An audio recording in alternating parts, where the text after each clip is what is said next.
Hi friends, welcome to my channel. இன்றைக்கி நம்ம சேனலில் மதிய லஞ்ச் ரெசிபி தாங்க போட்டிருக்கேன். சிக்கன் குழம்பு எப்படி செய்கிறதுன்னு போட்டிருக்கேன். சிக்கன் குழம்பு வந்து நம்ம எப்போவும் செய்கிறது மாதிரி இல்லாமல் இன்றைக்கி தேங்காயெலாம் அரைச்சி ஊற்றி நம்ம செய்கிற சிக்கன் எப்போவுமே சூடு தாங்க. அதுக்கு நம்ம தேங்காய் அரைச்சி ஊற்றி செஞ்சோம்னா தான் குழம்பு டேஸ்ட்டாக இருக்கும். அதோட அந்த ஹீட்டும் நம்மளுக்கு கொஞ்சம் குறையும். அதுக்காக நான் இன்றைக்கி தேங்காய் அரைச்சி ஊற்றி தான் செஞ்சுருக்கேன். அது வாங்க எப்படி செஞ்சுருக்கோம்னு வீடியோக்குள்ளே போய் பார்ப்போம். அதுக்கு வந்து நான் ஒரு 3/4 கிலோ அளவு சிக்கன் வாங்கியிருக்கேன். அதை வந்து நான் நல்லா 3-4 தடவை நல்லா கழுவிட்டு கடைசியில் மஞ்சத்தூள் போட்டு நான் கழுவிக்குவேன். எப்போவுமே நான் கறி மீன் கறி சிக்கன் இந்த மாதிரி எது எடுத்தாலும் இந்த மாதிரி மஞ்சத்தூள் போட்டு கழுவிடுவேன். அப்படி கழுவினோம்னா தான் நம்மளுக்கு அது நல்லதுன்னு சொல்கிறாங்க. அதனால் நல்ல மஞ்சத்தூள் போட்டு லாஸ்ட்டாக கழுவிடுங்க.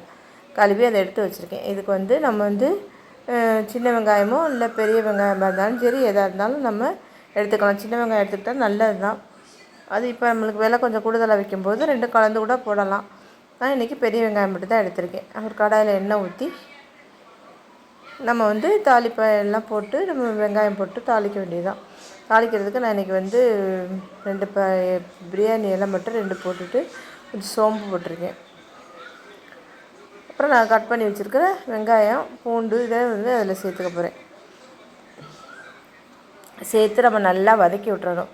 வெங்காயம் பூண்டெல்லாம் நம்மளுக்கு நல்லா வதங்க தான் டேஸ்ட்டு நல்லாயிருக்கும்.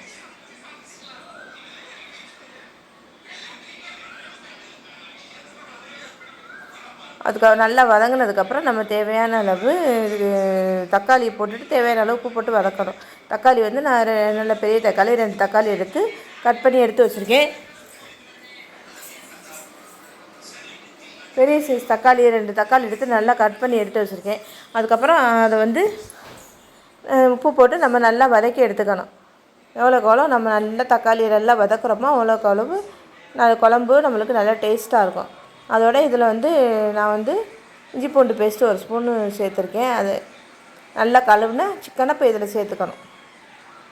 முன்னாடியும் போட்டுக்கலாம், இல்லை பின்னாடியும் போட்டுக்கலாம். சிக்கன் போட்ட உடனே இஞ்சி பூண்டு பேஸ்ட்டு போட்டு நல்லா அதோட பச்சை வாசனை போகிற அளவுக்கு நான் அதில் நல்லா வதக்கிடணும். இஞ்சி பூண்டு போட்டு தான் கண்டிப்பாக செய்யணும். சிக்கன் ரெசிபி என்ன செஞ்சாலும் மேக்ஸிமம் குழம்புக்கு சிக்கன் குழம்புக்கு இஞ்சி போடாமல் செய்யாதீங்க. இஞ்சி போட்டு செஞ்சால் தான் அது டேஸ்ட்டு நல்லாயிருக்கும். நான் ஸ்பூனு போட்டு நல்லா வதக்கியாச்சு. ஃப்ளேவருக்காக ஒரே ஒரு பச்சை மிளகாயும் போட்டிருக்கேன். அது சொல்ல மறந்துட்டேன் இல்லை. அதுக்கப்புறம் நல்லா வதங்கினதுக்கப்புறம் நம்ம மசாலா ஐட்டம்ஸ்லாம் 1 பை 1 சேர்த்துக்க வேண்டியது தான்.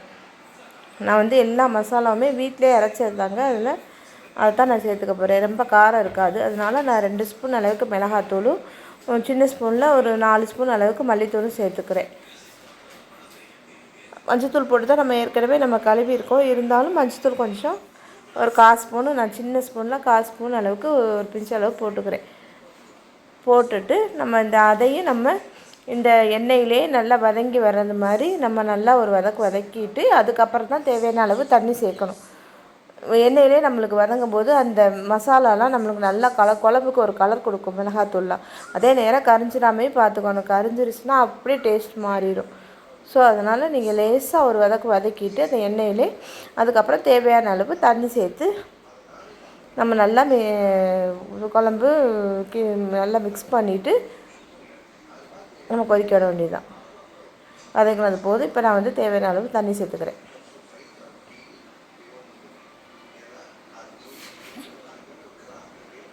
சிக்கன் வந்து ரொம்ப நேரம் வேக எடுத்துக்காது. அதோட சிக்கன்லேயே நம்மளுக்கு தண்ணி விடும். அதனால் நம்ம ரொம்ப தண்ணி திக்காக தான் நம்ம பெரட்டினாப்பில் வைக்கணும். அப்படின்னா ரொம்ப தண்ணி சேர்க்காதீங்க. நானும் ரொம்ப தண்ணி சேர்க்கலை. இப்போ இதில் நம்ம தேங்காயும் நம்ம அரைச்சி ஊற்றுவோம் இல்லையா, அதனால் நான் ஓரளவு தான் தண்ணி சேர்த்துருக்கேன். நல்லா மிக்ஸ் பண்ணிவிட்டு உப்பு பத்தலைன்னா இந்த இடத்துல உப்பு போட்டுட்டு முதலே தக்காளி வதக்கும் போது கொஞ்சம் உப்பு போட்டிருக்கோம். இருந்தாலும் இன்னும் கொஞ்சம் உப்பு போட்டுக்கணும். போட்டுட்டு நம்ம ஒரு மூடி நல்லா கொதிக்க வச்சுக்க வேண்டியது. இடையில எடுத்து ஒரு 2-3 தடவை எடுத்து கிளறி விட்டுகிட்டே இருக்கணும். நல்லா கறி வந்து ஒரு 20 நிமிஷத்துலேயே நம்மளுக்கு வெந்துடும். சிக்கன் வேக ரொம்ப நேரம் ஆகாது. இது நாட்டுக்கோழினா தான் வேக ரொம்ப நேரம் ஆகும். ஆனால் நாட்டுக்கோழி உடம்புக்கு நல்லது. இந்த பிராய்லர் சாப்பிட்றதோட நாட்டுக்கோழி நல்லது. இதில் வந்து தேங்காய், சோம்பு, சீரகம், கொஞ்சம் மிளகும் போட்டு நான் அரைச்சி ஊற்றிருக்கேன். நல்லா நைஸாக அரைச்சிட்டு கறி வெந்ததுக்கப்புறம் நம்ம இறக்க போகையில் கடைசியில் ஊற்றிட்டு மிக்ஸி ஜாரே அலசி ஊற்றிட்டு இதை வந்து நல்ல ஒரு கொதிக்க விடணும். அதுக்கப்புறம் ஒரு 5 நிமிஷம் 10 நிமிஷத்துக்கு கொதித்தாலே போதும். நல்லா திக்காயிரும் குழம்பு. அப்புறம் இறக்க போயில் நம்ம மல்லித்தலை தூவி நம்ம இறக்கிற வேண்டியதான். அவ்வளோதாங்க. சூப்பரான சிக்கன் குழம்பு செட்டிநாட்டு ஸ்டைலில் ரெடி ஆகிடுச்சு. இதுக்கு நான் இன்றைக்கி வேறு ஒன்றும் செய்யலை. ஒரு முட்டை மட்டும் 4 முட்டை அவிச்சு எடுத்து வச்சுருக்கேன். அவ்வளோதான். சிக்கன் குழம்பு முட்டை அவ்வளோதான் இன்றைக்கி எங்கள் வீட்டு சாப்பாடு. இதே மாதிரி நீங்களும் செஞ்சு பாருங்கள். செஞ்சு பார்த்துட்டு இதே மெத்தடில் எப்படி இருக்குன்னு சொல்லுங்கள். மறக்காமல் தேங்காயில் கொஞ்சம் மிளகும் போட்டு அரைச்சி ஊற்றி பாருங்கள். சூப்பராக இருக்குது குழம்பு.